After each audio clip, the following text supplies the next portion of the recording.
بینەرانی پایتەخت میدیا لە هەر شوەیەکە سڵاوتان لێبێت. هەر ئێستا وەزارەتی دارایی حکوومەتی هەرێمی کوردستان هەواڵی گەیشتنی موچەی مانجی سێی لەلایەن بەختداوە بە یەک گوشمە ڕاگەیاند. دەمەوێت ئاماژە بە ڕاگەیەندراوەکەی وەزارەتی دارایی حکوومەتی هەرێمی کوردستان بدەم. هەڵبەت کەمێک لەمەوبەر وەزارەتی دارایی حکوومەتی هەرێمی کوردستان ئاشکرای کرد بڕی زیاتر لە 954 ملیار دینار لەلایەن وەزارەتی دارایی عێراق و حکوومەتی عێراقەوە ڕەزامەندی لەسەر نیشاندرا و لە چەند کاتژمێری داهات و بڕی پارەی پێویست کە زیاترە لە 954 ملیار دینار لەلایەن وەزارەتی دارایی عێراقەوە دەخرێتە سەر هەژماری بانکی وەزارەتی دارایی هەرێمی کوردستانەوە. ئەوەی کە هەیە لە ئێستادا حکوومەتی عێراق محەممەد شیع سوودانی سەرۆکوەزیرانی عێراق ڕەزامەندی نیشاندا لەسەر ناردنی بڕی پارەی پێویست بۆ موچەی مانجی سێ کە بڕەکەی زیاترە لە 954 ملیار دینار و پێشبینی دەکرێت تاکو کەمتر لە 24 کاتژمێری داهاتوو بڕی پارەی پێویست ئەو پارەیە کە دەست نیشان کراوە بۆ موچەی مانجی سێی فەرمانبەران و موچەخۆرانی هەرێمی کوردستان لەلایەن دارایی عێراقەوە بخرێتە سەر هەژماری بانکی وەزارەتی دارایی هەرێمی کوردستانەوە. ئەوەی کە هەیە وەکو پێشبینی دەکرا و باسی لێوە دەکرا پێش دەستپێکردنی جەژنی پیرۆزی ڕەمەزان سەرجەم فەرمانبەران و خانەنشینان و موچەخۆرانی هەرێمی کوردستان موچەی مانگی سێ وەردەگرن. ئەوە بوو کە ئێستا بڕیاردرا بە فەرمی لەلایەن بەختداوە و واژۆی تەواو کرا هیچ بربەستێک نەما لە بەردەم ناردنی موچەی مانجی سێ و ڕەزامەندی تەواو نیشاندرا لەسەر ناردنی بڕی پارەی پێویست کە بڕەکەی زیاترە لە 954 ملیار دینار. ئەم بڕە پارەیە کەمێکی تر تاکو ینی بە دیاریکراوی کەمتر لە 24 کاتژمێری داهاتوو بە کەمتر لە 24 کاتژمێری داهاتوو بڕی پارەی پێویست کە زیاترە لە 954 ملیار دینار لەلایەن وەزارەتی دارایی عێراقەوە دەخرێتە سەر هەژماری بانکی وەزارەتی دارایی هەرێمی کوردستان و ڕاستەوخۆ وەزارەتی دارایی هەرێمی کوردستان دەست بە پرۆسەی دابەشکردنی موچەی مانجی سێ دەکات و پێشبینی دەکرێت لە ماوەی تەنیا 2 ڕۆژدا تەواوی فەرمانبەر و تەواوی وەزارەتەکان و دەستە و فەرمانگەکان و کۆی فەرمانبەران و موچەخۆران و خانەنشینانی هەرێمی کوردستان سوودمەند بن لە وەرگرتنی موچەی مانجی سێ و موچەکە بۆ پێش جەژن بخرێتە گیرفانیانەوە. ئەوەی ینی کە هەیە لە ئێستادا وەزارەتی دارایی هەرێمی کوردستان ئەوەی ئاشکرا کردو و لە بڵاوکراوەیەکدا جەختی لەوە کردەوە حکوومەتی عێراق ڕەزامەندی تەواوی نیشاندا لەسەر ناردنی بڕی پارەی پێویست بۆ موچەی مانجی سێ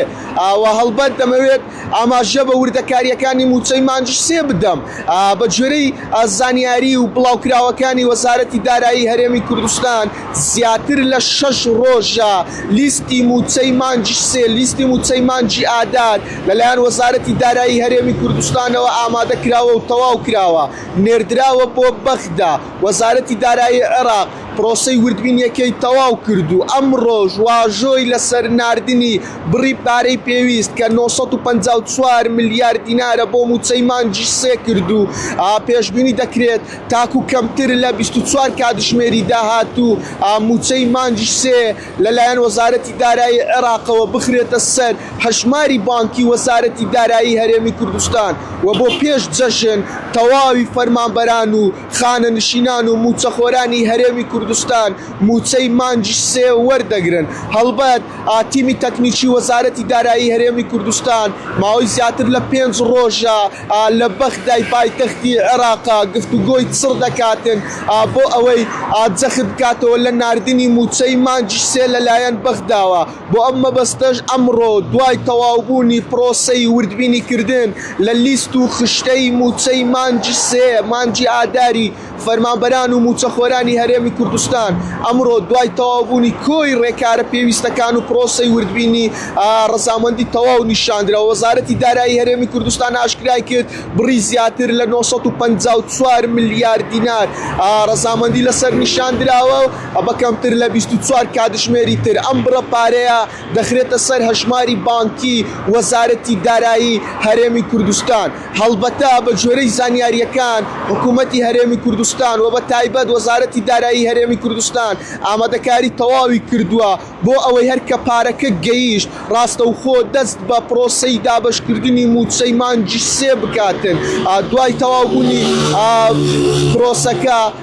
واتە دوای گەیشتنی ئاپارەی پێویست ڕاستەوخۆ وەزارەتی دارایی هەرێمی کوردستان خشتەی موچەی مانجی سێ مانجی ئادار ڕادەگەێنێت و دەست بە پرۆسەی دابەشکردنی موچەکە دەکات. دەمەوێت ئاماژە بە خاڵێکی تریش بدەمەوەیە کە پرۆژەی هەژماری منی حکوومەتی هەرێمی کوردستان کە پرۆژەیەکی دیجیتاڵ و مۆدێرنە کار دەکات بۆ ئەوەی بە شێوەیەکی سەردەمی و مۆدێرنانە موچە دابەش بکرێت بە شێوەیەکی دیجیتاڵی و نوێخوازانە. هەر فەرمانبەر و خۆرێک کاتی هەژماری منی حکوومەتی هەرێمی کوردستانی لە جیرفانی دابێت لەگەڵ گەیشتنی پارەکەوە خستنەسەری پارەکە بۆ نێو ATM ئامێرەکانی ڕاکێشانی پارە دەتوانێت ڕاستەوخۆ بڕواتە لای ئامێرێکی ATMی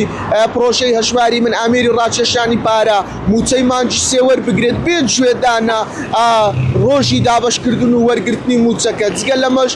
تەواوی بانکەکان و هاوکات حکوومەتی هەرێمی کوردستان ئامادەکاری تەواو و پێویستی کردووە بۆ ئەوەی هەر کە پارەکە گەیشت ڕاستەوخۆ دەست بە دابەشکردنی بکرێت. کورت و پخوت زانیاریەکان ئەوەیە کە من لە هەولێری پایتەختەوە پێتانی دەدەم. وەزارەتی دارایی هەرێمی کوردستان ئاشکرای کرد حکوومەتی عێراق ڕەزامەندی تەواوی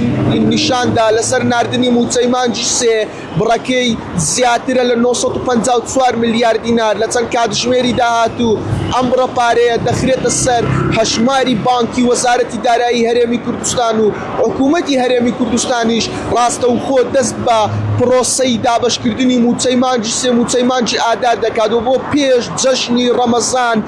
پێش ئەوەی بگەینە ڕۆژانی جەژن تەواوی فەرمانبەران و موچەخۆران و کۆی وەزارەت و فەرمانگەکان و دەستەکان سوودمەند دەبن لە وەرگرتنی موچەی مانجی سێ مانجی ئادار و دەتوانن موچەکانی خۆیان ڕاستەوخۆ وەربگرن. خاڵێکی تریش ئەوە بوو کە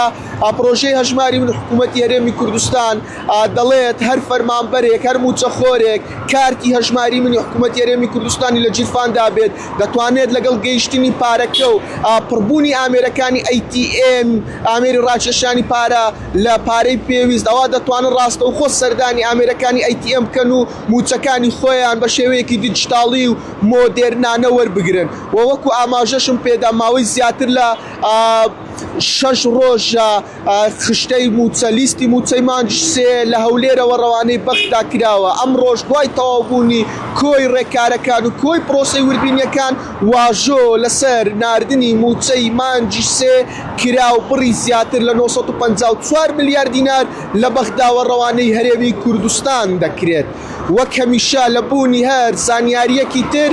چاوتان لەسەر پلاتفۆرمەکانی پایتەخت میدیا بێت.